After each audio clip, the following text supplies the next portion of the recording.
Why pilots sound so calm during emergencies?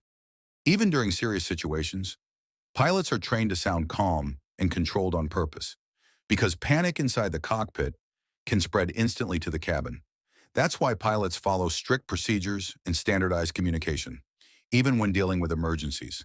A calm voice helps cabin crew stay focused and helps prevent passengers from panicking.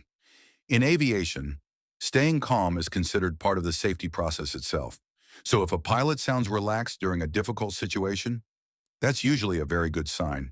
It means the crew is trained in working the problem. Follow to understand how flying really works.